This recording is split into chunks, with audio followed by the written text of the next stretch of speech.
আসসালামু আলাইকুম প্রিয় শিক্ষার্থী, আজকের এই পর্বে আমরা সপ্তম অধ্যায় পাঠ্য বইয়ের সৃজনশীল প্রশ্ন উত্তর নিয়ে আলোচনা করব। তো আমরা প্রথমত উদ্দীপকটা একটু দেখি। আচ্ছা দেখো, 1 নম্বর উদ্দীপক বলতেছে যে জনাব ক কালেক্টর হিসেবে কাজ করেন।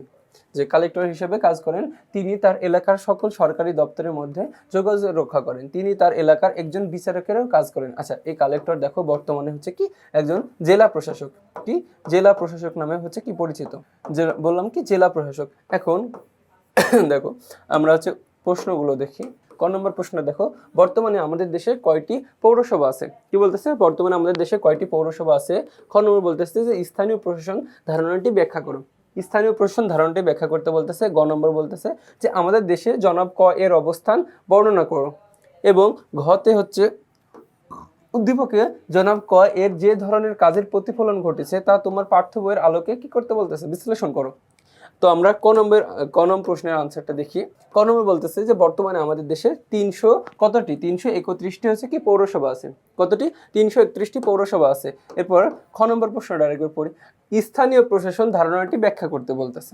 আচ্ছা, স্থানীয় প্রশাসন বলতে সাধারণত স্থানীয় পর্যায়ের, দেখো স্থানীয় পর্যায়ে বলতে এখানে কি মূলত বিভাগীয়, জেলা এবং উপজেলা পর্যায়ে শাসন ব্যবস্থাকে বোঝায়। দেখো যে আমাদের বাংলাদেশে যে একটা কেন্দ্রীয় প্রশাসন আছে, তো এই কেন্দ্রীয় প্রশাসন থেকে বাংলাদেশ সচিবালয় থেকে এই যে পুরো বাংলাদেশকে শাসন করা কি কঠিন হয়ে যায়। তার জন্য বিভিন্ন স্থানীয় পর্যায়ে শাসন ব্যবস্থা তৈরি করেছে।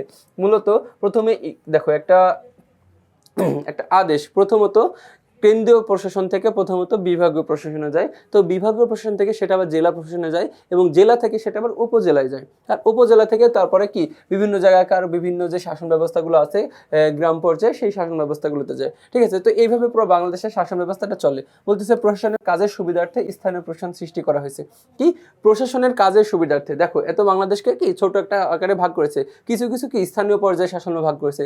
বিভাগীয় শাসনে একজন বিভাগীয় কমিশনার থাকে, জেলা প্রশাসনে একজন জেলা কমিশনার থাকে, উপজেলা প্রশাসনে একটা কি উপজেলা কমিশনার থাকে। তো বিভিন্ন জায়গায় কি আলাদা আলাদা কি ব্যক্তিবর্গ আছে, তারা হচ্ছে কি তাদের বিভিন্ন জায়গার কি শাসন কার্য পরিচালনা করে থাকে। কেন্দ্রীয় সরকারের পক্ষে আইন শৃঙ্খলা রক্ষা, রাজস্ব আদায় এবং সরকারি সিদ্ধান্ত বাস্তবায়নের হচ্ছে কি এর মুখ্য উদ্দেশ্য। দেখো কেন্দ্রীয় সরকারের পক্ষে কি কি কাজ করে? এরা আইন শৃঙ্খলা রক্ষা করে, রাজস্ব আদায় করে এবং সরকারি সিদ্ধান্ত বাস্তবায়নই হচ্ছে কি এদের মুখ্য উদ্দেশ্য। এ ব্যবস্থায় স্থানীয় শাসনের সঙ্গে সংশ্লিষ্ট কর্তা ব্যক্তিবৃন্দ সরকারের এজেন্ট বা প্রতিনিধি হিসেবে কাজ করে। দেখো যে এই ব্যবস্থায় স্থানীয় শাসনের সঙ্গে সংশ্লিষ্ট কর্তা ব্যক্তিবৃন্দ, এর মধ্যে এগুলো কারা? দেখো যে বিভাগীয় প্রশাসনে একজন হচ্ছে কি বিভাগীয় প্রশাসক থাকে, জেলা প্রশাসনে একজন কি জেলা প্রশাসক থাকে এবং উপজেলা প্রশাসনে বললাম কি একজন উপজেলা প্রশাসক থাকে। দেখো নির্বাহী ম্যাজিস্ট্রেট যারা থাকে তারা হচ্ছে সরকারের এজেন্ট বা প্রতিনিধি হিসেবে কি কাজ করে থাকে। এরপরে গ নম্বর কোশ্চেনটা আচ্ছা বলতেছে আমাদের দেশে জনাব ক এর অবস্থান বর্ণনা করো। আচ্ছা উদ্দীপকে যে কটা দেখলাম সেই ক এর অবস্থান কি করতে বলতেছে? বর্ণনা করতে বলতেছে। আচ্ছা বলতেছে গ দেখো আমাদের দেশে জনাব ক হলেন একজন জেলা প্রশাসক। কি ক হচ্ছে একজন জেলা প্রশাসক। তো জেলা প্রশাসক বাংলাদেশের প্রশাসনিক কাঠামোর তৃতীয় স্তর। তৃতীয় স্তরের পদে প্রথমে হচ্ছে কেন্দ্রীয়, দেখো প্রথমে হচ্ছে কি কেন্দ্রীয়, তারপর হচ্ছে কি বিভাগীয়, আর তৃতীয় হচ্ছে কি জেলা, এবং 4 নম্বরে আছে কি উপজেলা। এটা হচ্ছে আমাদের বাংলাদেশের কি যে সরকার মানে আছে আমাদের যে দেশকে হচ্ছে কি পরিচালনা করার জন্য এই যে এইটা 4টা হচ্ছে কি প্রশাসন আছে।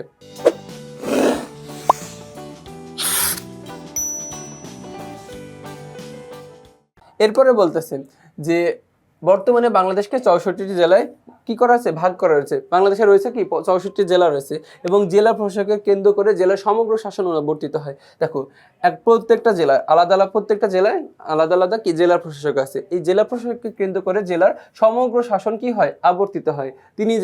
তিনি হচ্ছে কি ওই জেলার মধ্যমণি হিসেবে কাজ করেন। জেলা প্রশাসক বা ডেপুটি কমিশনার হলেন জেলা প্রশাসকের মধ্যমণি। দেখো জেলা প্রশাসকের পদ হচ্ছে কি ডেপুটি কমিশনারের মতন, ডেপুটি কমিশনার বলা হয়। তো বলতেছে হলেন জেলা প্রশাসকের মধ্যমণি।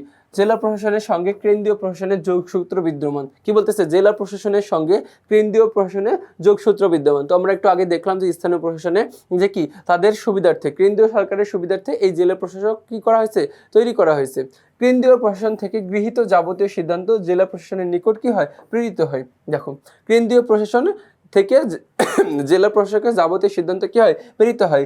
জেলা প্রশাসক জেলার যাবতীয় কাজ এবং সিদ্ধান্ত গ্রহণ করে থাকেন। তো দেখো তার জেলার প্রত্যেকটা জেলার আলাদা আলাদা জেলার প্রশাসক আছে, মনে করেছি সেই জেলার কি যাবতীয় কাজ এবং সিদ্ধান্ত কি করে থাকেন, তিনি গ্রহণ করে থাকেন।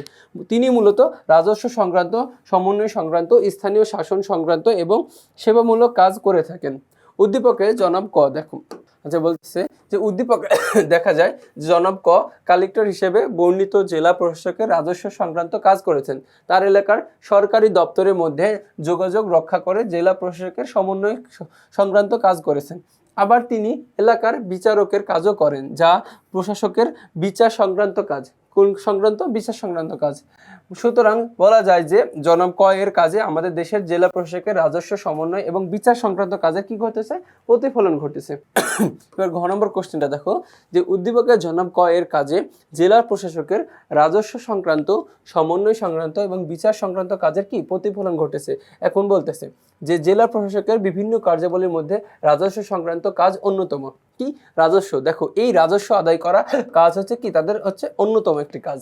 বাংলাদেশে কি বিপুল পরিমাণ যে রাজস্ব ওঠে, সেই রাজস্ব কি আদায় করা হচ্ছে কি তার অন্যতম একটি কাজ।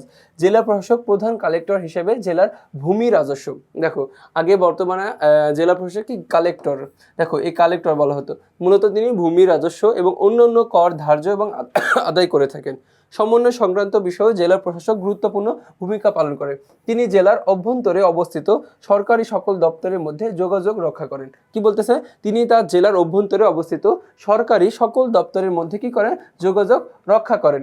জেলা প্রশাসক জেলার উন্নয়নের জন্য জেলার গণ্যমান্য লোকদের সাথে এলাকার বিভিন্ন সমস্যা এবং সমাধানের লক্ষ্যে যোগাযোগ রক্ষা করে চলেন। কি বলতেছে? দেখো জেলা প্রশাসক জেলার উন্নয়নের জন্য জেলার গণ্যমান্য লোকদের সাথে এলাকার বিভিন্ন সমস্যা এবং সমাধানের লক্ষ্যে যোগাযোগ রক্ষা করে চলেন। তিনি একজন প্রথম শ্রেণীর বিচারক হিসেবে ফৌজদারি মামলা নিষ্পত্তি করেন।